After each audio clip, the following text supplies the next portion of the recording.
Anyway, hey, welcome back to JKMoto Podcast, your one-stop shop for motorcycling podcast entertainment content needs. Put on Yeah. for you by Working Class Customs, custom fabrication shop out of northern Utah.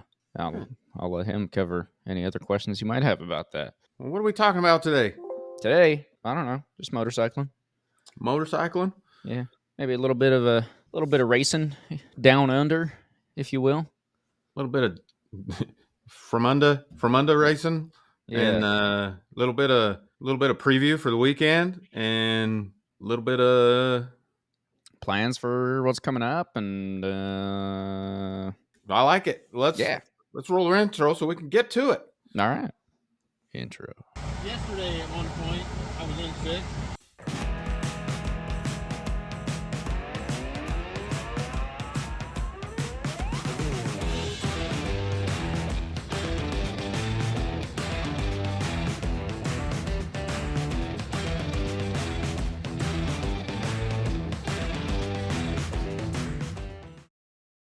And we're back. We're back. And we're live.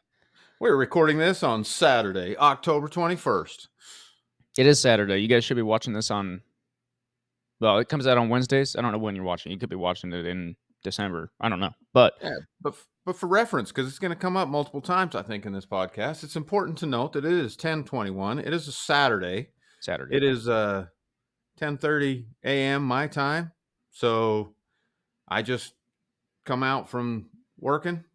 Mm-hmm. Yep. And we're going to record this, and then we're going to... I also have hands. My hands are dirty. They don't show up. The filter makes them look clean. I know you're busy. I'm busy. I got the trailer sitting outside. The bearings are greased. The Good. tires I still got to do that. tires are sitting next to it. It's on jack stands currently. Got Well, I meant to ask you, tires. If you have extras, 200s, load them up. I'm bringing them all. Sweet. Good deal. I'm bringing them all. Even the Pirellis. Uh-oh. Even the Pirelli. How's that? I got a Pirelli. But like a set or just a single Pirelli tire? Just a single rear. So interesting. Okay. Well, we was talking about it, and so we're both in the process of getting our trailers ready, getting our setups ready, because Easton's taking off in the morning, or in a day's time he'll be taking off in the morning. Yep, Monday morning. Headed on his cross country adventure. He should almost be there by the time this podcast comes out. He better almost be there. Hopefully, yeah, if all goes well. That's, I was laughing today. I was doing the math and I realized I'm going to be traveling like 9 days total, there and back, to spend 3 days in Arizona. Yeah, well, you can't get there. I'm concerned. Why? I'm concerned. Like, I should hold judgment until after this. This is a track neither one of us have been to. One of the three organizations that are putting it down, we've never rode with. Mm-hmm. And I don't want to like start shooting off negatives like right before we get going, but I'm already pissed, to be honest with you. About?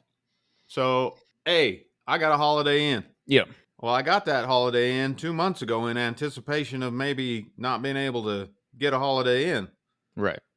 Mm-hmm. We're exactly 4 days out when we start receiving emails saying you can get a 20% discount at said hotel. Mm-hmm. Well, you can't wait till 4 days before. That thing's going to be sold out if you wait till 4 days before. So maybe we're just doing this all wrong. Maybe we plan way too much. Well, maybe, but I mean, that's a good thing, right? I don't plan nothing. I got a better half that plans. So the better half's doing the planning. So that could have come out sooner. Yep. I agree. But on that same day, we find out that, we've been told all along that the tire guys are going to be there, all the tire guys, all the services. Mm-hmm. And now we find out you need to reach out directly to the tire guy and tell him which ones you want to bring ahead of time to make sure that you have them, which is fair. It's just, okay. That was interesting to me because I'm like, I don't think anyone's ever done that before, unless you know the guy and you're like, hey, I'm going to run through 4 sets. So make sure you bring 4 sets for me. I don't want you to run out on day 2. But like, is this place so far out there? Do they just not know anyone down in Arizona? Well, and so they're bringing their guys. Like, no. So at least the Dunlop guy, according to my local Dunlop guy, that's their local Dunlop guy. It may even be the Dunlop guy that does Chuckwalla, which is gonna. I don't know that for sure, but that's gonna screw up what I'm about to say. But it is the end of year, and we talked last week on the podcast about you can't have slicks laying around in the non-climate controlled shop over the winter. Right. People don't want to buy year-old tires next year necessarily, and everything else. So I'm sure they're trying to keep their inventories down, trying to keep them low going into winter. So that's fine. But I have the same problem. Therefore, I've never been to this track. I don't know how many tires I'm going to go through. So do I call the guy and buy 3 and then end up only going through 1? And then I've got 2 that I don't have anything to do with over the winter? Or it's just not very convenient for, I was just talking about being a great planner, and it's not that big of a deal. I'm not trying to build it up to be more than it is. It's just an annoyance. No, it was strange. I also, I'm taking the mobile stable studio out there. Mobile studio stable. Yeah, and so I actually called the track. I think probably Monday or something. Anyway, and I was like, "Hey, what is your camping like?" I'm just making sure. I looked on your website. It doesn't look like you have RV camping. I'm just making sure. Just kind of curious. He's like, "Oh yeah, we got nothing. You're dry camping." I was like, "Okay, cool." He's like, "Yeah, and he kind of gave me the whole spiel that they have on their website where phase 2 is going to have all this awesome stuff. I wish I could. He literally said, "I wish I could speed up time, but you know how that goes." I was like, "Well, sure, yeah, I guess I do know how that goes." But anyway, then that email we got kind of made me a little scared because they were talking about how you show up and make sure you're parking close. Don't be saving room for your buddy. Make sure you and your buddy show up at the same time. Blah blah blah blah, making it sound like there's not going to be much room in the paddock. Yep. And their website says 180,000 square foot paddock. I don't know how big that actually is. Like, my mind can't really put that together. It sounds huge, but your shop's what? So 180,000 square feet. So nowhere near that. Right. So 180,000 square feet. I'm trying to think of something to compare it to for you. That's pretty big. That'd probably be like Walmart parking lot, maybe, or bigger. Yeah. Hopefully bigger. No. Because you think of like Walmart parking lot big, right? But then think about Utah. Think about the Ridge. Think about Chuckwalla. Yeah, well, we're gonna see, but the thing they need to understand, I mean, the hotel sounds kind of stupid, but the RV parking thing. So you already brought it up. That was going to be my next point. So the letter they send out says, "Hey, we got this discount on hotels." Okay, that would have been nice to know a minute ago. Hey, you need to call ahead and order whatever tires you want. Okay, that would have been nice to know, but if I would have known that a month ago, it wouldn't have changed the predicament I'm in today. So it is what it is. 3, hey, y'all need to show up at the exact same time. If you want to park by your buddy, you need to pull in, you pull off the road, you need to wait because they're going to be parking you, which implies that they're anticipating not a lot of room. Yep. Fine. I mean, we can do that, but I mean, come on, guys, you're driving from Carolina to Arizona. Literally across the country. I'm driving from Utah, which is no small jaunt. And I guess it's a good thing we got cell phones because we can try to dictate, make sure we show up at the same time so that we can park next to each other. Yeah, which is going to be kind of interesting because, I mean, you're going back to a hotel. So. Well, I'm leaving my trailer with you, so. Right. But I don't know. It'll be that interesting. Should be fine. But that brings me to my third point. Go for it.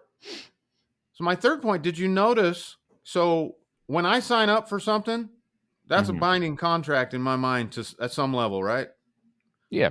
I know things happen, but and we both ran into this before. You sign up for a track day that's supposed to be on Saturday, and something happens to where they have to move it to the next Saturday. Yep. Yeah, I'm not a Karen. I'm not gonna. It sucks, but let's deal with it, right? Did you not notice that there's 2 B groups? I did. Yeah, I did notice that. When I signed up, there was 1 B group. Yep, I agree. What that tells me is they had enough interest in it that they split up the B group so they could fit more people on track. So when I bought the track day, I assumed 20-minute sessions. Now I'm getting 15-minute sessions. Nope. How are they doing this then? They're starting at 8 o'clock in the morning, and they're running 4 20-minute sessions. So you start not at the 40 or at the 20 or on the top of the hour. You rotate It's through going the to day. change every time? Yep. Oh. Which also made me mad because I'm like, that's going to be like, is That's it going to be us? fun to keep track of. B group 1, B group 2, and I don't think it's like a B group plus and minus either. I think it's literally just 1 and 2 because there were that many people that wanted B group, which is kind of So, interesting. It's a brand new track, which is probably why everyone wants B group because they're like, not good enough for A group, but I know I can be better than C group, whatever. Brand new track. I'd guarantee a lot of the B groupers can probably move up to A group because no one knows it. No one's ridden there yet. well, they've had They've had events, right? I But got to argue. They've had events. I'm sure the locals all know it well.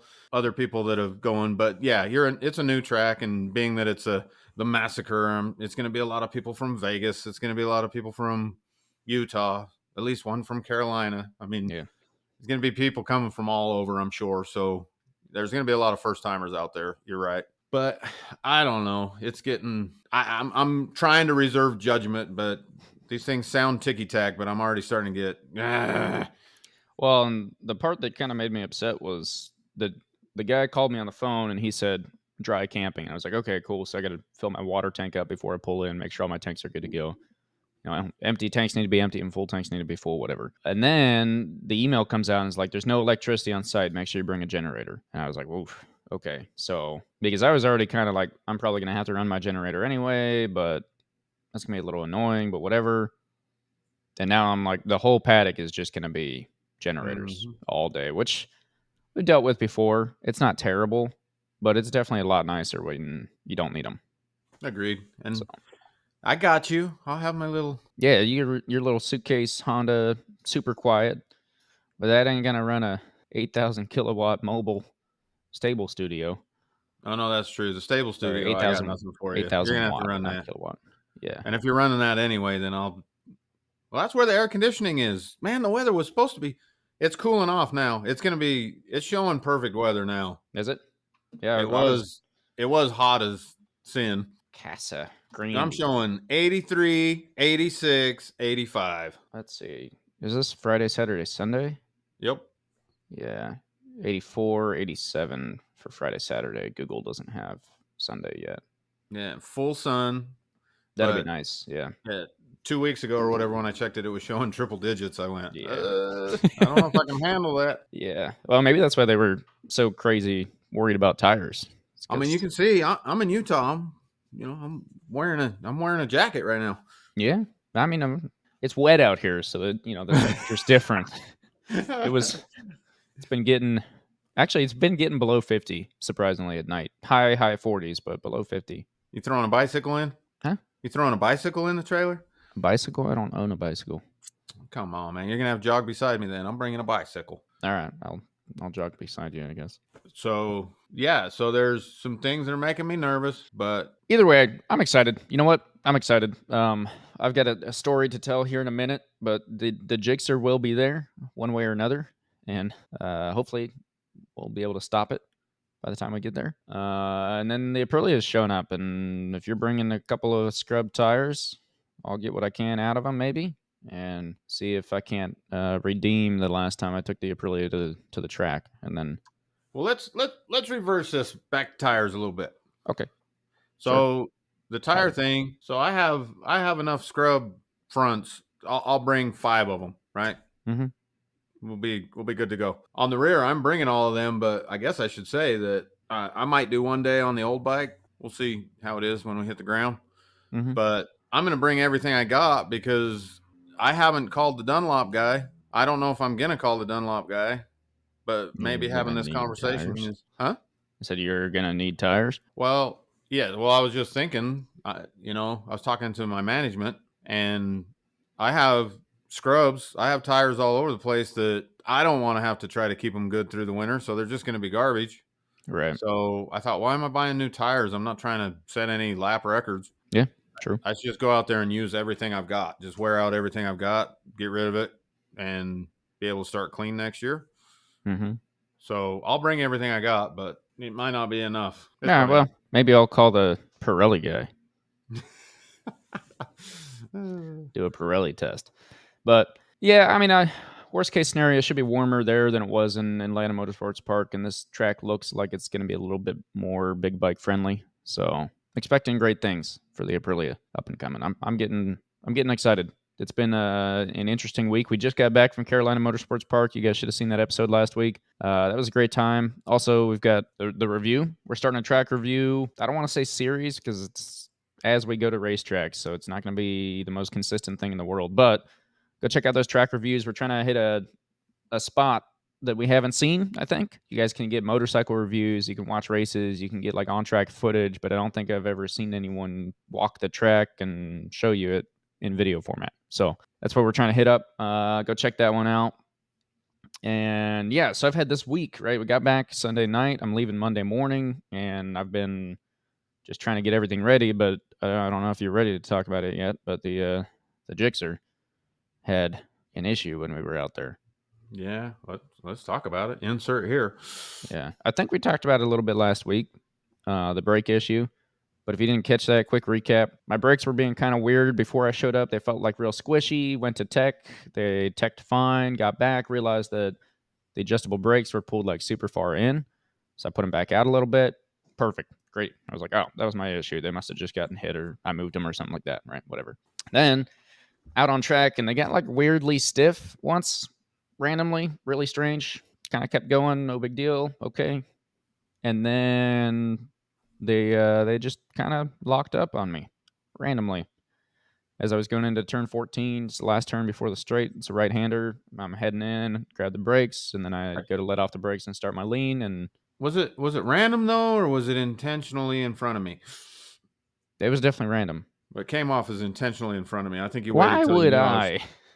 you waited till you knew I was trying to make the pass. Yeah, you're right. It was just a block, and then I had an excuse when he passed me. Yeah, Yeah. yeah. The moral is I can vouch for his story. I can vouch for your story because I was 2 bike lengths behind you when we decided to choke up there.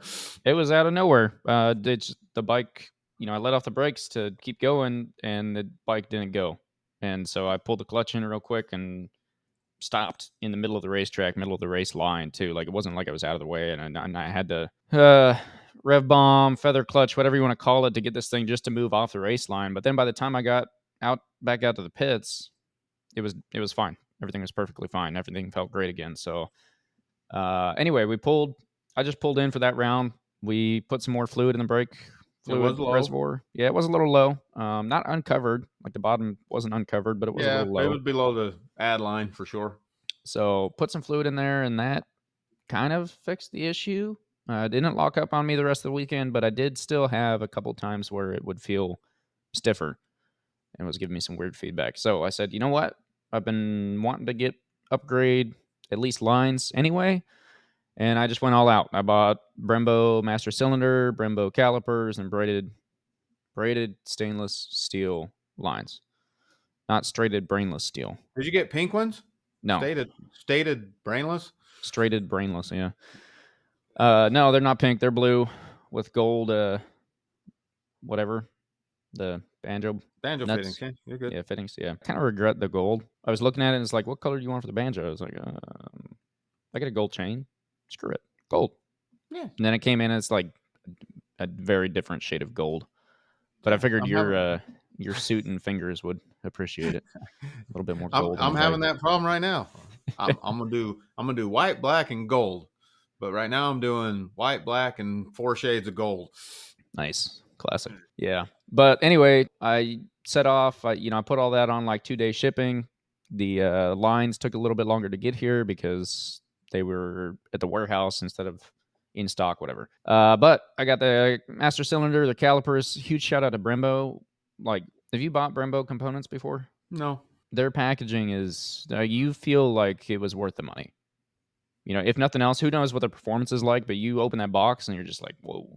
Like, it's beautiful box, says something like, the passion is in the drive, braking for your future, blah, like, I don't know, random amazing quotes from Brembo, and then you open it up and it's like all this great foam, perfectly beautiful stuff, right? So, yeah. If I may, I do have experience buying Willwoods, which is, high-end brakes on the car side, the automotive side, and similar experience. So, yeah, that's good. So they're competing probably. I do know that they do compete. I'd say Brembo is more of the newer non-American. Willwood tends to get used by American muscle-related people a lot. Yeah. From best my people. experience that I've seen. Yeah. The best people, but go ahead. Yeah, if they made Willwood brakes for the Suzuki, I might try it out. I don't care. But anyway, sport bike track gear.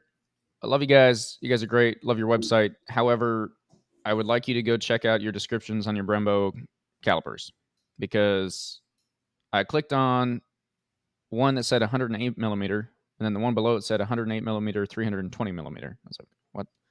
So I clicked on the 320. I looked at it. It's like, you need spacers for this. This is a 320 millimeter. Like, very clearly says, hey, this isn't going to fit your bike unless you do some upgrades to your rotors and you get the spacers. And I was like, okay, that's not the right one. Go back to the other one, and right at the top of the description, there's a little thing that says, this is for a 320 millimeter brake rotor. Or sorry, 310. This is for a 310 millimeter brake rotor, right? I was like, sweet, perfect. Then underneath that, it has the exact same description as the one for the 320. So I was like, okay, they must have just had that in there, and then they just put the one at the top to let you know, like, hey, no, this is actually for 310. You're good to go. So I ignored the fact you needed spacers, because I thought that's for the 320. I'm not going bigger. I just want stock. Let me just get this for the 310. We're good to go. Little did I know, if you read very closely, the part number it has you order, because it says you'll need to order this part number for the spacer kit, is different between the two. That's where I messed up. I didn't go verify these part numbers. But anyway, I blame myself. It's on me for not doing my research fully, whatever. But it's a little annoying that it's that confusing. It could be easier. Yeah. Also, like, if you need the spacers for both, why not just sell the spacers with the calipers? Agreed. But anyway, so I didn't know that. Got my parts. I went out there, drained my brake fluid, didn't even drip any on the ground. It was like going super well. I pulled my vacuum pump out, hooked it up to the bleeder line, had a vacuum plus the brake lever going, got it all out, went to the other side, got it all out, and then put some paper towels down, took the lines off, took the line off the top. Like, everything was going great. Pull my calipers off. I'm like, sweet, let me get these new calipers on. Throw the caliper on, and it's like dunk. And there's like just under a quarter, anywhere from an eighth to a quarter inch of room between the caliper and where it should mount. I'm like, maybe it's upside down. Flip it over, dunk. It's like, maybe I got the wrong one for the other side. Get the other one, dunk. Maybe this one's upside down. Obviously, at this point, I know it's not, but I'm just hoping, right? You like, right? Yep. Try it every way, whatever. And then I was like, no, that's not right. So I went back and reread the description. I was like, I don't know. Like, it kind of looks like it. So I went back. That's when I found out if you go to the 320, it's a different part number for the thing to order. So I check out the part number. It says 8 millimeters. And I'm like, oh. So, okay. So I pulled out my calipers and I measured my old calipers. Sorry, I pulled out my measuring calipers to measure my old calipers, the height. And I measure the new ones by Brembo, and they are exactly 8 millimeters different. So you know what size spacer you need then? 8 millimeter. Yeah, 8 millimeter height. The hard part is the like little lip on the inside. So the spacers have been ordered. I am currently it's Saturday. We leave Monday. They're on overnight shipping. So as soon as they decide to put them in a box, they should be here. But I might end up having a friend here overnight them to a friend that I have in Arizona. So they meet me there, and I can change the brakes out when we get there. You can have them. So, yeah, that was my story. If you're buying Brembo upgrades for your bike, make sure you do your research or listen to this advice and read carefully the description of what you're buying. All right, so you're getting your stuff ready. You've got some last minute things that are causing you a wrench, a kink in the plans. Yeah. I mean, everything will be fine.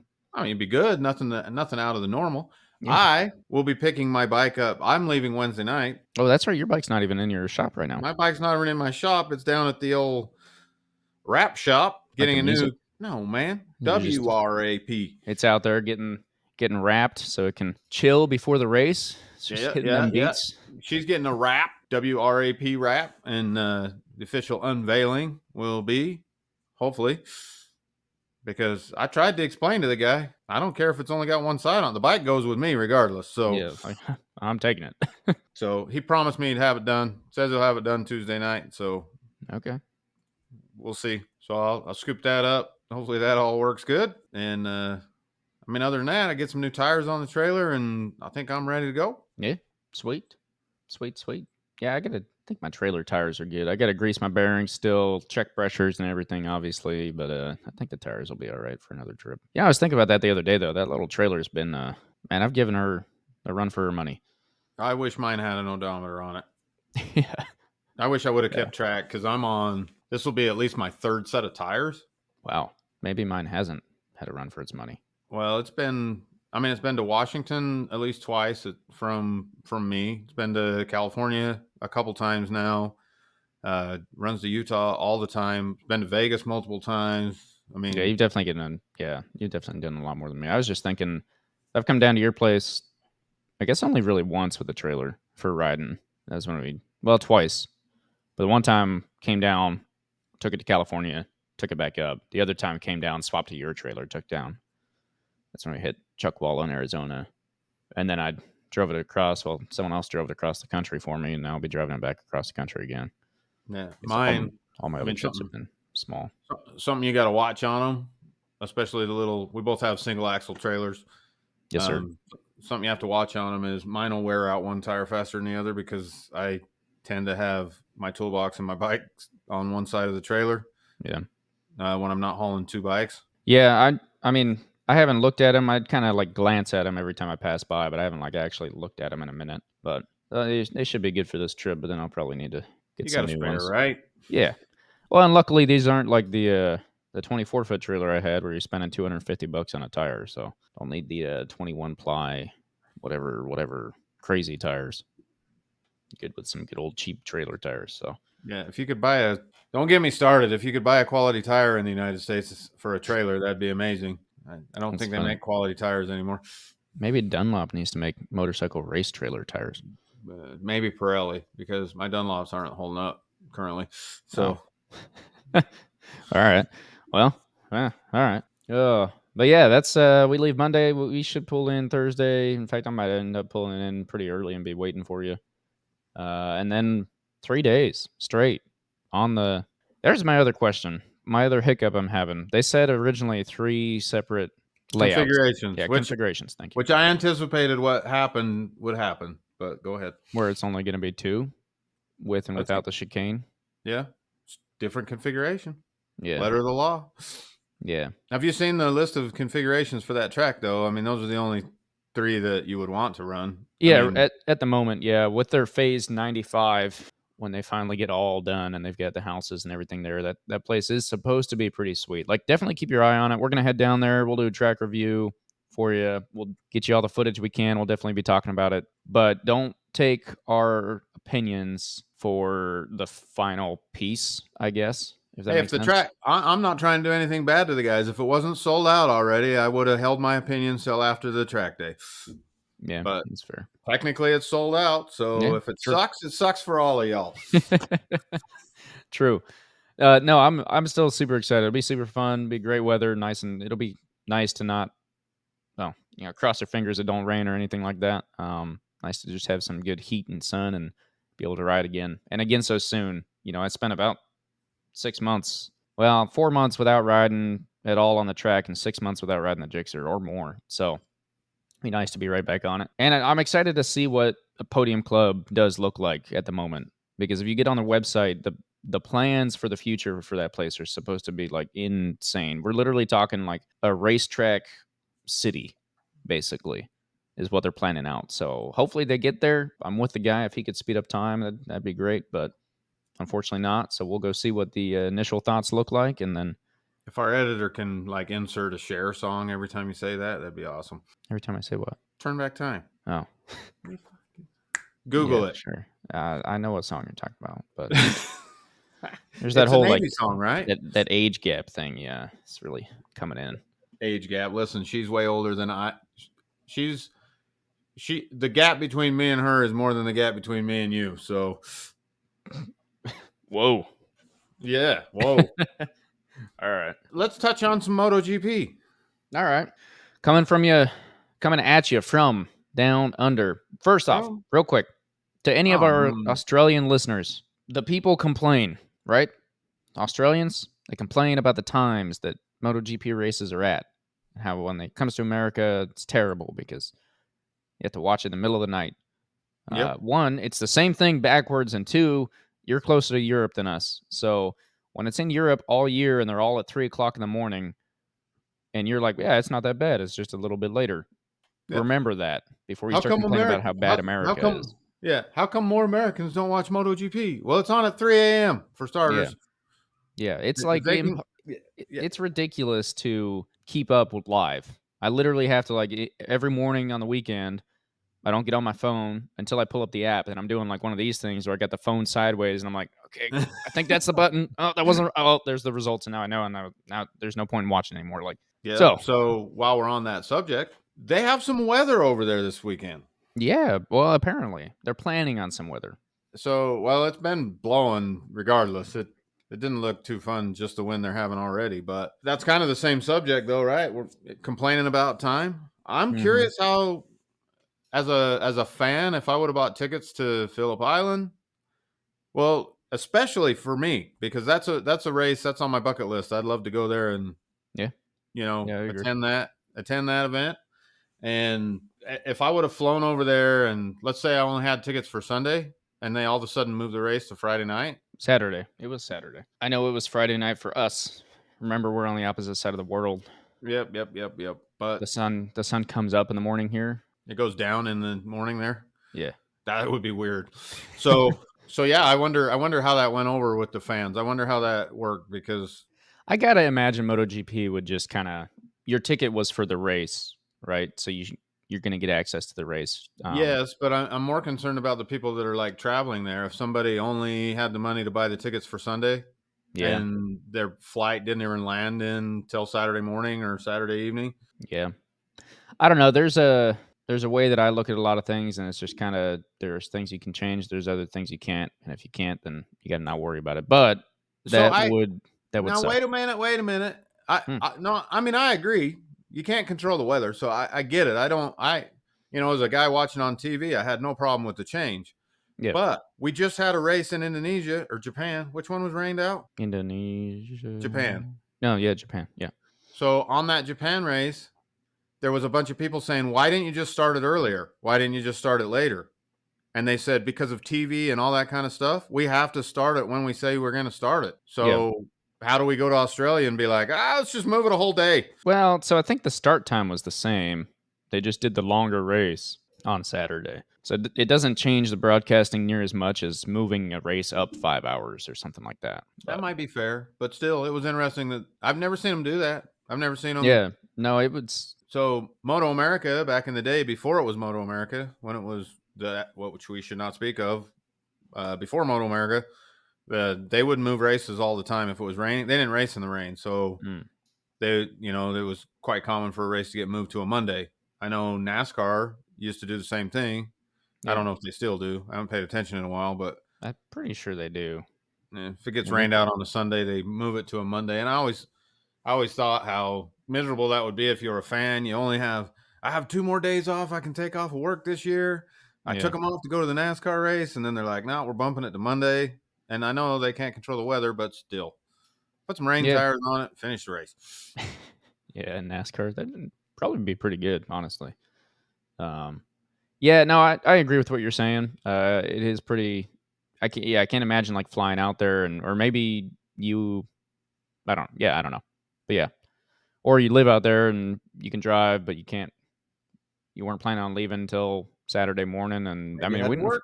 we didn't find out till Friday night, so it's not like it was 2 weeks Yep. ago or like yeah, hey, this is what's gonna happen. So, Yeah. Well, that'd be but interesting. what was more crazy was I was trying to imagine being a rider, right? Because they changed the season up, made your weekend a lot more work, and Saturday is like The full. most busy day. Yeah. Yeah, because then you go straight from qualifying into the race pretty much. But it's a sprint race, so it's not too bad. It's half the laps. And then this weekend, nope, that's a full race. So I was just trying to imagine, like, you look at Bagnaia and he who shall not be named, going both qualifying sessions and then a full race all in one Mhm. day. I was like, that's a lot to ask of a guy, honestly. Let's talk about what happened Okay. because after all those schedule changes, after all that stuff, Phillip Island never disappoints. I wish they Yeah. raced there 4 times a year Yeah. minimum. I It is want to a I want to go there. so It's an one the awesome track. like beautiful spot. Now, granted, I've only ever seen it on TV, so again, Australian listeners or anyone that has been there or whatever your experience is, if you've been to Melbourne, Phillip Island, you got a different experience, please let us know in the comments. But as far as I can tell on TV, and MotoGP is pretty funny with their, check out our sweet cameras and this beautiful bumblebee landing on this dandelion. I'm like, okay, They were I'm here showing for a motors. bird. They Yeah. were showing a bird that may or may not have shit on Pecco's hand. Okay. Do you see, so Pecco, I don't know if you've seen that in one of the qualifying sessions. He came off, and the guys had rag, and they were sitting there wiping the handle grips and his glove. They sitting there wiping the inside of his glove, and then sent him back out. The announcers were speculating that he had hit a bug or something like that. And then later, maybe it was the next day, they're showing like a picture of this. It looked like a magpie, basically. It wasn't, but it was an Australian magpie. There you go. Yeah. And it was hanging out, and they were blaming the bird for shitting on his hand while he was. That's funny. But anyway, the great cameras, the great cameras and their use of them to show you the wildlife scenery, whatever it might be. I mean, you're right there on the beach. You got the ocean in the background, beautiful looking weather all the time, like beautiful spot. And then that track is one of the few in MotoGP that's actually like easy to tell that there is a lot of elevation there. Oh yeah, It's not just like sometimes you're watching MotoGP and you're like, oh, this like might be a little baby hill. And then you go like watch closer or watch from a different angle, and they're like straight up and down, right. diving down this cliff. You're like, whoa, never would have guessed. So a lot of elevation, beautiful spot, like you said. But the track itself, it's flowing corners, yet it's a small track by MotoGP standards. Even with the modern bikes and the aero and all that kind of stuff, it seems like every year the bikes are all balled up. You know, we're getting fights for the finish where it's not just two people or one person; it's five people. They're still in contention. Yeah, and it seems to also bring out, I would say, tends to bring out not like the bottom necessarily, but like there's people that are good at Australia. There's other people that are not so good at Australia, but like it switches. You'll see some different people doing really well. You're like, well, that's kind of strange. I mean, obviously your top riders are your top riders for a reason, but some of the lower guys come out. Yeah, I don't think there's any other track that has as many riders that will forcefully say, this is my favorite track. I love this track. I mean, I agree. Yeah. You go to any track and people are like, yeah, I really like this track. I really like that track. But when I'm asking about Australia, they're like, this is my track. This is my favorite track. I love coming here. Which, that's the other thing too, though, is a lot of these guys are still relatively new. This is actually only their second year here. Right. So like Bagnaia, I believe it's only his second year here. Jorge Martin, same thing. On a MotoGP bike. Yeah. Yeah. Okay. I always forget about that, honestly. I forget that most of these guys were in Moto 2 and have like. Yeah, they've been doing the circuit for years. So let me take you through the race. Yeah, sure. What a freaking amazing race. Phillip Island did not disappoint this year. It didn't disappoint any time I've watched, but circle it on the calendar because, like I said, going into it with the time changes and everything, I thought I've been so excited to watch this race. I thought it was just it'd just be kind of plain and whatever. Hell no. This race is awesome. Race starts out, you got Jorge Martin trying to prove that last week wasn't a fluke, and he takes off and he shoots away, just to get the Jorge out of the way. The Jorge takes off, and I just said how exciting the race was. He's 3 seconds out ahead of everybody. They're putting on his pit board in Spanish, breathe, trying to calm him down so he doesn't have a repeat of last week, right? Right. He's just gone. Well, he chose a soft tire. Ooh, okay. Interesting. And there was 5 or 6 of the top guys that chose soft tires, but the bulk of the field took a medium. So, and they only have soft or medium, right? Because they changed their weird tire selection thing this year. Okay. Yep. So he takes off. He's gone. He's out of the picture. He's ran away with it. It's his to lose. Whatever. Forget about Jorge Martin. We get into the middle of this track. Jack starts 8th, shoots all the way up into 3rd in the first lap, banging bars, doing everything, doing Jack things. I'm like, yes. And then Mark Marquez, and Johann Zarco get in this epic battle for lap after lap, trading spots, trading places, banging bars. They're fighting back there. Racing racing. They're racing. And you kind of, like I said, we kind of forget about Jorge Martin. But sitting in second place is Brad Binder. Okay. But he's far back. But he's way ahead of third spot. But third spot is DG Antonio. And Did notice that. He's just hanging out up there, rocking, right? Well, he fought with Pecco for a while in the beginning, got by him, then jumped into third. So your 1, 2, 3 are kind of settled, but you couldn't take. Usually they get stuck on showing the lead. We don't get to see as much racing as I'd like to in the middle, but I don't know. It was stuck on 4, 5, 6, 7, 8. Those guys were just battling. It was epic throughout the whole entire race. Was epic watching those guys fight. Johann Zarco eventually reigned supreme between the Marquez, Jack Miller. You had Alacia Asparagus in there also. You had Johann Zarco comes off in front, and the race starts to kind of calm down. I mean, we're getting down to the last 7 laps. This is a 27-lap race, I believe. Yeah, that sounds right. 27 or 28 maybe. So we get down to like the last 7, and all of a sudden you realize that Zarco's been reeling people in. Like, he's bringing that whole crowd up there.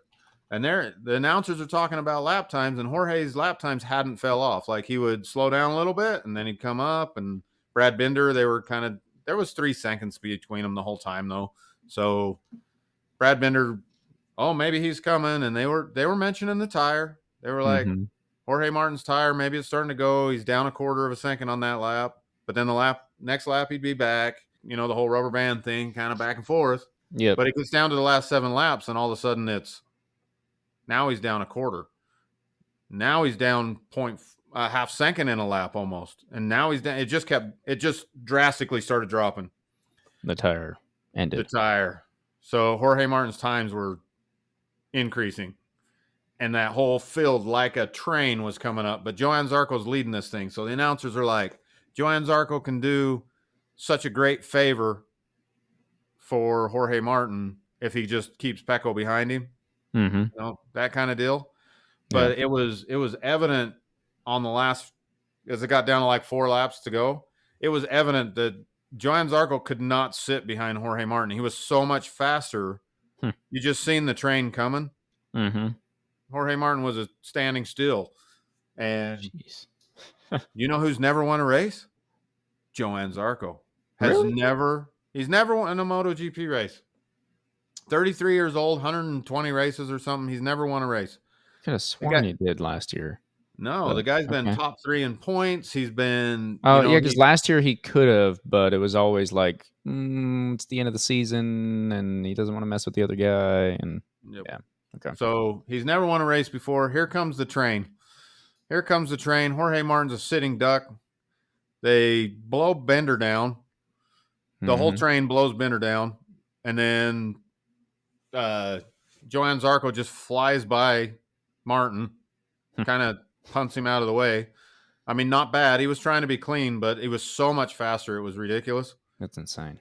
He blows by him, and Pecco was like, "Thank you," and just jumped right in. It was almost a wreck between 4 bikes, and then it just became a pile because Gigi got pushed. G. Antonio got pushed out, and he had a shot for his first podium, and he got pushed out. So you were like, "No, he's gonna, he ain't gonna." You were rooting for him to get a podium, right? But you know what that guy did? Put his head down, went way too fast. I thought for sure he was gonna bin it to win it, but he held on. And anyway, that race finished. Johann Zarco wins his first race ever at 33 years old. Went and did a backflip. So he used to be famous for his backflips, but he hasn't won a race in 6 years or whatever. Now he's an old man. Like, I'm calling this guy that's 12 years younger than me old, but by MotoGP standards, he's not a young man. Yeah. I was so nervous. It was so funny watching him do a backflip. I was so nervous that he was going to break both his ankles right out of his boots. But he pulled it off. Johann Zarco did it. That was great. Never seen Pecco so excited for a second place. Yeah. Everybody got by Jorge Martin. He got pushed all the way down to 5th. Well, besides Bezzecchi and Miller, but Bezzecchi being the important one there. Bezzecchi did not get by him. This is He's true. He had a technically bad day still all in around. He just sat around. weekend, I would say, almost. Yeah, he just collarbone maybe is bothering him. Yeah. I know there was speculation that maybe he'd feel better because there's not a lot of braking at Phillip Island, and that's what was bothering his collarbone. But when they asked him that in the press conference, he was like, "Actually, it's braking and turning." So It hurts to turn the bike. So maybe he was struggling with that, but yeah, he hung around in 10th. The Aprilias were the biggest letdown, I think, of the weekend. Okay.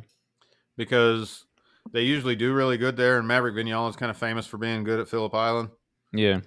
And he looked like he was the last point scoring position, I think. I mean, I can check real quick. I didn't realize that. But even in qualifying, he looked the corners they were going through like super wide. It didn't even look. They weren't even on the. At least Maverick, he didn't look like he was on the right line. Yeah, Elish was in 8th, Maverick finished in 11th, and then Oliveira in 13th, and Raul down in 16th. So Yeah, not a good showing for Aprilia at a track that they should have been good at. I don't think there's any more good tracks for Aprilia for the rest of the year. So yeah, I was actually looking at that last night. We got, let's see, one more race in October in Thailand, and then Malaysia and Qatar, and then Valencia. So 3 races in November, which is not bad. yep. So yeah, the moral of the story is Pecco was so excited about second place. He's 27 points up now. He went from losing the points championship Yep, to being up by 18 to now being up by 27 with a sprint race left to go. for the weekend. Yeah. Well, Yeah. and the sprint will be interesting though, because Jorge Martin, I will say, like qualifying, I caught that. Obviously, in the race on a soft tire, at least he's pretty fired down there. Like, Yeah. So can at the definitely time of ride the track recording well. this, the sprint hasn't happened yet because they changed schedule around on it. Yep. But everybody's going to be on softs. If Jorge Martin gets out to the front like that, he's not going to run out of tire. Yeah. So they're going to need to figure something out if they want to beat him in the sprint. But looking forward to the sprint. The race was great. The sprint has the potential to be even better, but just the historical significance of Zarco getting his first win, Yep. Pecco adding to his points lead, and DG Antonio. I don't mean to get on his wagon or anything, but he's a really nice guy. So I secretly root for him anyway. I feel Yeah. bad for him because every time I see an interview with him, you can't help but like the guy. Yep. And but he is I always forget about him. yeah. Well, he There's has so many lost his Ducatis out there. I forget about him. he lost his seat to Golden Underwear. Yeah. Totally smoked Golden Underwear's brother Alex Mm-hmm. on the same bike in this race and has done that for the last however many weeks. The Yep. guys, I think you don't have to pull this up. Don't quote me on it completely, but I think he had like an 8th, a 6th, a 4th, and now a 3rd. He's screaming. I mean, Yeah. he hasn't been out of the top 10 in 5 weeks. Yeah. And he doesn't have a seat for next year. So the rumor mill, I want to add to the rumor mill. Everybody's hoping he goes to Repsol now. Interesting. Okay. Which I think it was Simon Crafar. Interestingly, I heard him talking about it. Simon Crafar said, if it was me, and he's like, I'm talking to you, DG Antonio, I'm talking to you, sit on the couch. Do not go to Repsol. Sit on Yeah. the couch. Stay healthy. Stay healthy. Sit on the couch. Keep training. Get a You ride will back get a call later. next year. Yeah. Something will happen. You will get a call. There's no reason to get stuck on that Repsol bike. But some of the interesting things I think concerning the Repsol bike is here's the rumors. One Okay. rumor is Johann Zarco, they're going to move him up from LCR to Repsol. Right. He has come out publicly and said, no, I don't want the Repsol bike. Interesting. He says, I have a 2-year deal with these guys, and next year's silly season is going to be crazy. Yeah. Because you have so many bikes that are open. He's got a 2-year Mm-hmm. deal with LCR, so he can just avoid all that drama. If he went to Repsol, it'd probably only be a 1-year deal. Yeah. So smart move probably on his part. I don't know about the financials of said deal, but Who knows? But Miguel Oliveira has been rumored to be Honda's looking at him, but he has a Interesting. contract. Yeah. So the guy running I forgot his name. The guy running the Aprilia team, satellite team. Mm-hmm. He says, we have a contract with him. Miguel Oliveira says he actually has a get out clause if he gets an offer from a factory seat. And it goes back to that guy, and he says he absolutely does not. And so they're like publicly fighting a little bit, which why Interesting. would they be fighting if he didn't want the job? Yeah. You could. So on the Repsol bike, did you notice that it was a completely different bike out there this weekend? I didn't. There were no dinosaur wings on the back. It Didn't went back to like the skinny kind of Aprilia style wings up front, and the dinosaur tail was completely gone on marks. I didn't pay attention to mirrors. Well, I know. mirror. If they were on mirrors, he just crashed them off anyway. So Yeah, that's fair. But I was kind of. It took me aback because I was like, maybe they just handed him an old bike because they're like, well, you're leaving us, so sorry, you don't get a nice bike anymore. Or they were like, hang on a second, you want to just try the 2019 bike and see what happens? Like, maybe I because don't know. I think it'd be funny if they did. If they were like, we're not going to give you anything anymore. Here, take this old beat up bike in the back corner. And then he went out there and did what he did because he was competitive. Yeah. He was Yeah. competitive. It was a fun race. Mark was throwing it around. He was never going to win that race. Mm-hmm. I don't think, but he was battling for that. I mean, he ended up down in 16th. I looked at his Instagram popped up today, and he said, due to tire choices, we made the wrong choice, and so we I dropped missed out. that. He finished what? 16th. Mark? Yeah, him and Martin probably did the same thing. They both just went, Oh, Wow, sorry, I missed sorry, that. not 16th, but it was 15th. Yeah, 15th. I didn't. I missed that. I missed that watching the race because he was in the battle, but it got so exciting up in the top 5 at Yeah, the end. it sounded like he went out on a soft tire, and I knew he was he on was a soft. he was up with the boys for the first 10 laps, and then just started to kind of die off. So I think he was up there longer than that. It's fine. It's fine. It that's was a what good race. I'm that's what he excited for the said. sprint. I'm He said excited. we got a good 10 laps with the top guys or something like that. Yeah. Did you see the Instagram going around where Pecco's sitting with Gianantonio, like they're going over some phone footage or whatever, and they're both still in suits. Mark's in street clothes, and he walks up and like from behind, he walks up and hits Gigi and congratulates him, Gianantonio, and Gianantonio like bites his hand or something, and as he walks away, and I was just thinking, I don't know what their relationship is in the pits, but I'd be pissed. Like it's not necessarily Mark's fault, but it'd be hard to have bad feelings. That's the guy taking your ride, and he's Yeah. doing so good, right? It just Yeah. and behind the scenes, they're saying that he feels like the first year was a wash. They got him a new crew chief for this year, and he always keeps saying, "I've learned so much. Like I feel like last year was a total waste, and this is my rookie year now. I gotta." Yeah. Well, so for me, it's hard. And this is going to go back to what we've talked about all season, which is you've got so many Ducatis. So it's hard to because Alex Marquez has had some okay weekends this year, some terrible ones also. Right. DG's starting to get better. Bagnaia is obviously Bagnaia. Zarco is always kind of a wild card. Jorge Martin has been doing amazing. He's obviously fighting Bagnaia for the top. Bezecchi's right there behind him. Luca Marini's had some random really good weekends, some other not so good. Like all of them, it's so hard to tell, in my opinion, if they are good. Obviously, there's a lot of other stuff too that we don't really talk about. We mostly just talk about the bike and the rider. The crew chief, that definitely has to do with it. Because if you're brand new and you don't know how to navigate tires and how to, Mark is so good, I think, because he, partially anyway, because he has this experience. You watch him in qualifying, he Don't get me started on that. Made it into Q2 only because he literally followed Bagnaia. He followed him off the track just to get a lap behind him. Bagnaia got the better of him this time, I think. Maybe in Q2.